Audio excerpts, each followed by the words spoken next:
Let's get started with our first news story of the day, and this one's personal.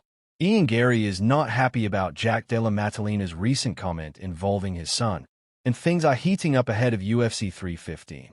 During fight week, Garry was officially designated as the backup fighter for the welterweight clash between Jack Della and Belal Muhammad. But didn't just sit around quietly. He made his presence very much known. In a light-hearted attempt to play some mind games, had his young son offer Jack M/and MS throughout the week. Yes, actual M/and MS. According to ChatGPT, M/and MS are one of Jack's favorite candies. So had a clever plan in mind. Use the candy to tempt Jack into breaking his discipline just enough to maybe miss weight. Even jokingly placed M/and MS on the scale. It was all meant to be fun, strategic, but playful. Classic pre-fight banter. Also, thought. Jack didn't exactly see it that way. When asked about the M/and MS during the pre-fight press conference and constantly hovering around as the backup, Jack fired back with a line many felt crossed the line.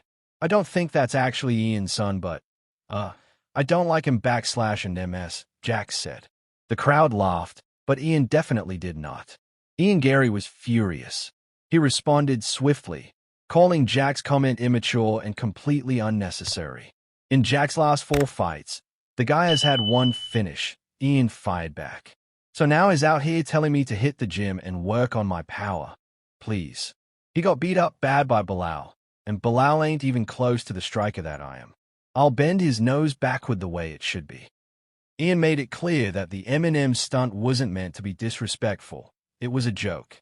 My son giving him candy was just a bit of banter. It was playful, harmless. I'm not out here flying across the world to be a celebrity. I'm here to fight. That's why I show up. That's why I stay ready. Then he made things crystal clear. If Jack ever becomes champion, will be the one to take that belt. The joke about the M/and MS was just comedy. A kid saying eat these so my dad can fight. That's a laugh. For Jack to twist that and throw a jab at my son. That's low. Wrapping up, pointed out what Jack's reaction really meant. What he said shows he's shaken. He's rattled. That means my little joke actually got to him. If is this triggered outside the cage, imagine what happens when I'm in there with him. He's mentally weak. But me? I'll never stoop so low to bring up his wife or his kids. I don't need to. I'll step in the cage, punch his mouth off, and take the belt. That's how I do business. Moving on to another heated situation that's got fans talking. Justin Gaethje is pissed he didn't get the title shot. Following the UFC's official announcement that Ilia Topuria would face Charles Oliveira for the vacant lightweight title, Justin Gaethje didn't just take it on the chin. He was fuming. According to those close to him, he feels completely disrespected by the decision. On a recent episode of the Onik and Florian podcast, the hosts broke down Justin's reaction behind the scenes. Since his brutal knockout loss to Max Holloway, Justin has been dealing with a lot. After that fight, he took a significant break from MMA, spending nearly 180 days away from the gym. During that time, he took up golf, not casually either. The host said he got really good at it, but no amount of golf could soften the blow when he heard the UFC had chosen Charles Oliveira, someone has already fought, to face Topuria for the belt. The podcast host summed it up best. I was with Justin a lot this week and he was pissed. He definitely feels passed over in favor of Charles for this opportunity against Ilia. And that frustration isn't just coming from Gaethje himself. His longtime manager Ali Abdelaziz is reportedly fed up as well. Ali has been pushing behind the scenes to get Justin some guarantees. At this point, they're not just asking for a title shot, they're demanding clarity and respect. From their point of view, Justin has done enough to earn another shot at lightweight gold. Let's not forget Gaethje has been one of the most exciting, reliable, and dangerous contenders in the lightweight division for years. He's been in wars, knocked people out, sold pay-per-views, and faced the best of the best. Khabib, Pei, Oliveira, Ferguson, Chandler, and recently Max Holloway. So when someone like Justin gets passed over without a clear explanation, of course is going to react. Adding to the frustration for Team Gaethje, Charles Oliveira is coming off a loss to Islam Makhachev, the former champ. Oliveira doesn't have a win streak. and hasn't done anything new to earn this opportunity. Meanwhile, Gaethje just fought Max Holloway in one of the craziest fights of the year. Many still believe he deserves another shot more than Oliveira does. Bottom line, Justin and his team aren't happy. They want to know exactly where he stands in the title picture. Most importantly, they want the UFC to guarantee Justin Gaethje is next after the Topuria versus Oliveira fight. No matter what happens, the message from Gaethje's side is clear. If respect isn't given, it will be taken. And Justin has never been the type to stay quiet for long. Don't be surprised if this drama heats up even more in the coming weeks. Now, onto another hot topic in MMA. Michael Bisping's take on the recent drama involving Alex Pereira and Jiri Prochazka turning down a fight with Magomed Ankalaev. The former middleweight champ and current UFC analyst gave his unfiltered opinion after Ankalaev publicly claimed both top contenders had refused to face him. Speaking on his podcast, Bisping didn't hesitate. "I don't blame Jerry, and I don't blame Pereira either." To Bisping, this isn't just about guys being afraid or avoiding tough fights. It's about timing, risk, and smart career moves. The UFC had been trying to book Ankalaev a fight weeks ago, and with UFC 317 still 5 weeks away, there was technically enough time for a full training camp.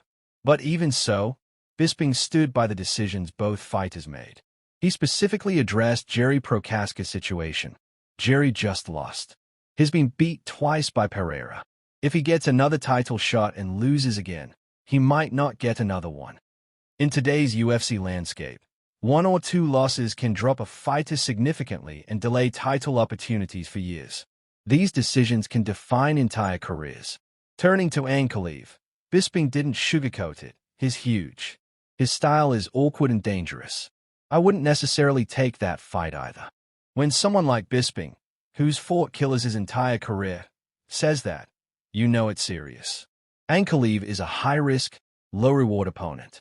He doesn't trash talk, doesn't bring in massive pay-per-view numbers, but is incredibly skilled, deceptively strong, and known for a grinding, suffocating style that can shut down even the most explosive fighters.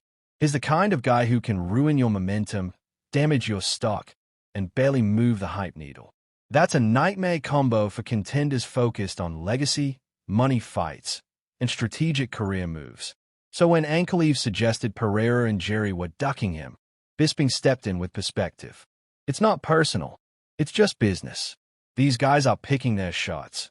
And right now, Ankalaev is a shot that doesn't make sense. Bottom line, Bisping doesn't think Pereira or Jerry are running.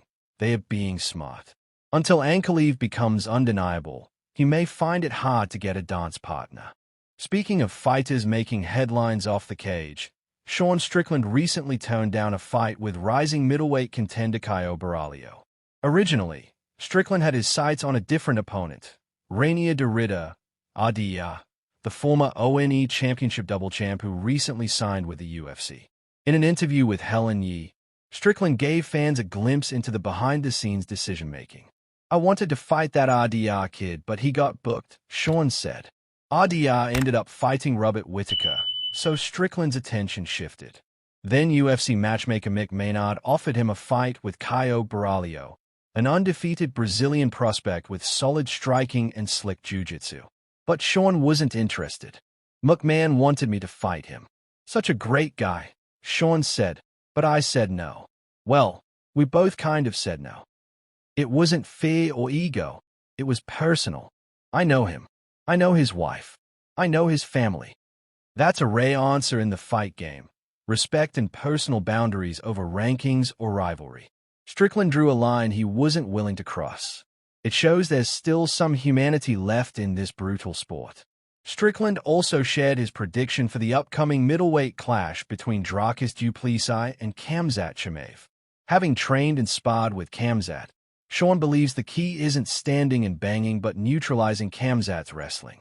"They can grapple someone like me," Sean said. "It's just a matter of whether Dricus can stop and counter his wrestling." Finally, Garry once again made headlines, this time taking a famed stance on the welterweight title picture. Despite losing to Shavkat Rakhmonov by unanimous decision last December, believes Shavkat should not be next in line for a title shot. On the MMA Hour with Ariel Helwani, laid it all out. The welterweight division is the most exciting it's ever been. Look at the depth of talent. Young guys under 30 on tier, Shovkat, Jack Della Mattina, Sean Brady, and me. He argued that no one should be fast-tracked, not even someone as dangerous as Shovkat. I was there as the backup. UFC knows I'm game. I've shown I can step in against anyone. I've already proved that. Ian referenced his role as the official backup for the Jack vs. Bilal fight. His willingness to stay ready, travel, and cut weight shows commitment that should be rewarded. Look, Bilal Muhammad is going to run through Kamaru. Sean Brady just beat Leon. We're all right there, Ian said. He made it clear, Shovkat shouldn't just come back and get that title shot when the rest of the division is still fighting and showing up. His point, recent activity and contributions matter just as much as skill and undefeated records. Unfortunately, Ian admitted, that's not always how matchmaking politics work. Sometimes the most marketable get rewarded. Whether you agree or not, Garry is making sure his voice is heard in a division deeper and more competitive than ever. And to close out the week's hottest topic, Chael Sonnen's reaction to the betting odds for Ilia Topuria versus Charles Oliveira. Chael was genuinely shocked when he saw Ilia Topuria as a massive -370 favorite against Charles Oliveira. -370. That's insane. Chael exclaimed with his signature intensity. He broke it down logically. Charles is a former world champ, defended the belt 3 times, and holds the record for most submissions in UFC history. Yet as the underdog, that disbelief is shared by many, including respected voices like John Onik and even Justin Gaethje himself, who knows firsthand how dangerous Oliveira is. Ilia Topuria is young, explosive, and undefeated. He just steamrolled Alexander Volkanovski for the featherweight belt. But this will be his first fight at lightweight, and is up against a veteran with some of the sharpest finishing instincts in the sport. So the big question remains, are we underestimating Oliveira or overhyping Topuria? From fighters getting personal over M/and MS to contenders feeling snubbed out of title shots, to shocking odds that left analysts speechless, it's been one of the most dramatic weeks in MMA. And the craziest part? We're just getting started. The matchups are getting spicier, the tension is rising, and the stakes have never been higher. One thing's for sure, the fight game isn't just about punches and kicks. It's about narratives, emotion, and respect.